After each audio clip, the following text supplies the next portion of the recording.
हम लोग मांग करते हैं कि सरकार बिजली बिल के जो ये है उसको नियंत्रित करे, उसको कम करे। विभिन्न तरह की घटनाओं में लोग लंबे समय से जेल में बंद हैं। बहुत सारे गरीबों का आजीवन कारावास की सजा हुआ।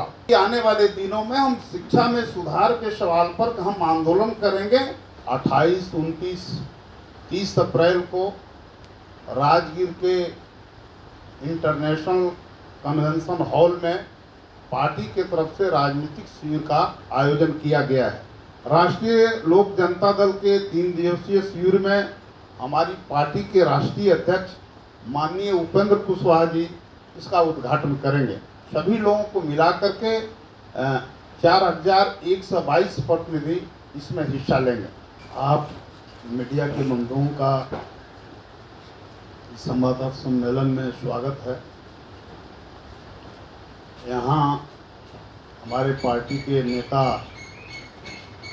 प्रदेश महासचिव सुभाष चंद्र बंसी जी मौजूद हैं। यहाँ पार्टी के वरिष्ठ नेता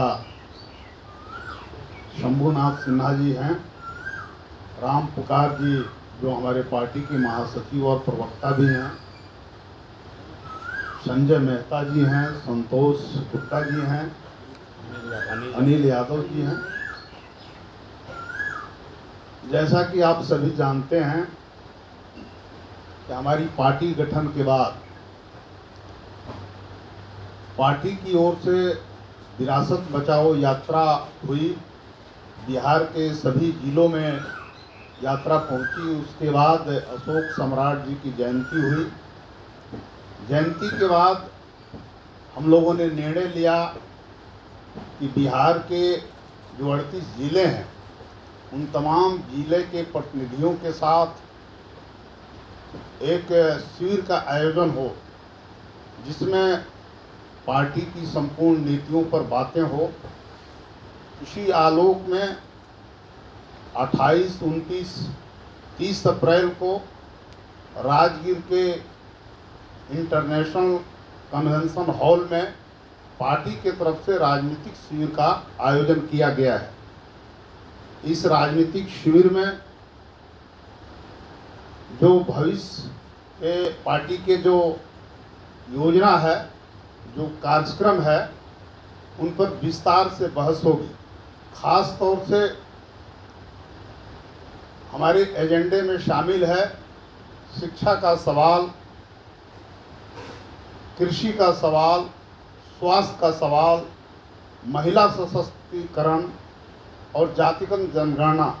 इन तमाम सवालों पे गंभीरता के साथ उसमें जो भी प्रतिनिधि शरीक होंगे उन तमाम प्रतिनिधियों के विचारों को लिया जाएगा, उनके सलाह को लिया जाएगा, उनकी बातें सुनी जाएगी और बहस मुबाहसा के बाद हमारी पार्टी एक निष्कर्ष पर पहुंचेगी।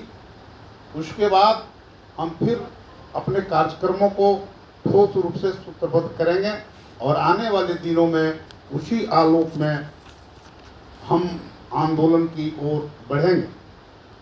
राष्ट्रीय लोक जनता दल के 3 दिवसीय शिविर में हमारी पार्टी के राष्ट्रीय अध्यक्ष माननीय उपेंद्र कुशवाहा जी इसका उद्घाटन करेंगे। उद्घाटन के बाद कई सत्रों में ये शिविर होगा।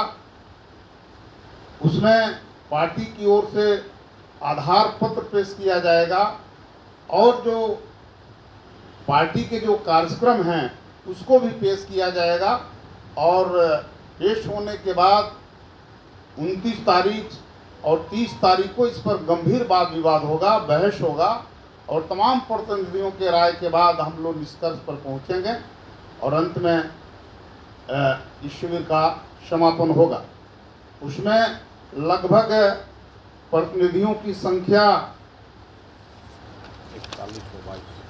4122 है, जिसमें समाज के हर वर्ग के लोग, इसमें पिछड़ा समाज है, महादलित समाज के लोग हैं, महिलाओं की भागीदारी है, समान वर्ग के लोग हैं और अल्पसंख्यक समाज के लोग हैं। सभी लोगों को मिला करके 4122 प्रतिनिधि इसमें हिस्सा लेंगे और फिर हम इस शिविर के बाद हम अपनी कार्य योजना को तय करके और जो भी बिहार की मौजूदा परिस्थिति में जो उचित होगा हम उस निर्णय की तरफ आगे बढ़ेंगे और पार्टी की एक रूपरेखा हम लोग तय करेंगे। यही ठोस रूप से बातें करनी थी आप लोगों से। और इसका एक प्रेस नोट भी है, वो प्रेस नोट आप लोगों को हमारे प्रवक्ता उपलब्ध करा देंगे। और एक हम देख रहे थे कि माननीय नीतीश जी विधानसभा में बोल रहे थे कि हमको बहुत महंगी बिजली मिल रही है। ठीक है, आप महंगी बिजली मिल रही है, आप भाई बिहार के मुख्यमंत्री हैं, आपको इस पर सब्सिडी दीजिए। और ख़ास करके जो भूमिहीन गरीब किसान हैं, लैंडलेस पुअर पेजेंट्री हैं, उनको तो कम से कम बिजली का किराया आप मत लीजिए। और लगातार हर चीज़ों का, सिर्फ बिजली ही नहीं, हर चीज़ों का दाम बढ़ाया जा रहा है बिहार में।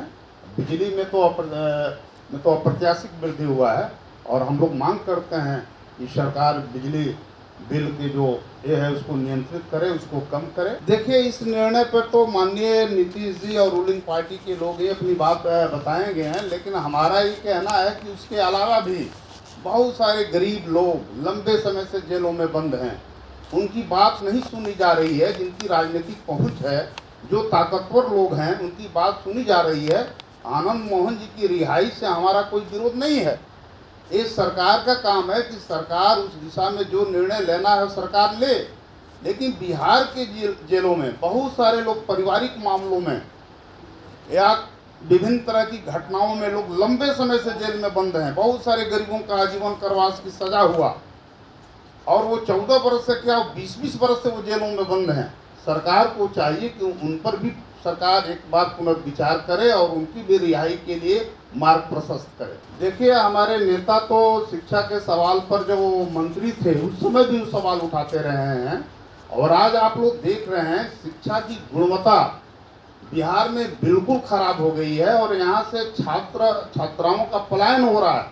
वो दूसरे राज्यों में शिक्षा ग्रहण करने के लिए जा रहे हैं और इसके पीछे जो यहाँ की जो शिक्षा की जो नीति रही है, जब नीतीश जी जब माननीय मुख्यमंत्री बने थे उसी समय इन्होंने कहा था कि डिग्री लाओ और नौकरी पाओ।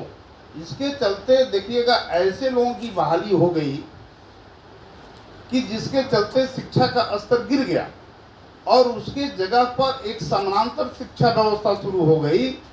आज प्राइवेट स्कूलों में आम तौर से गरीबों के बच्चे नहीं जाते हैं, निम्न मध्य वर्ग के बच्चे नहीं जाते हैं।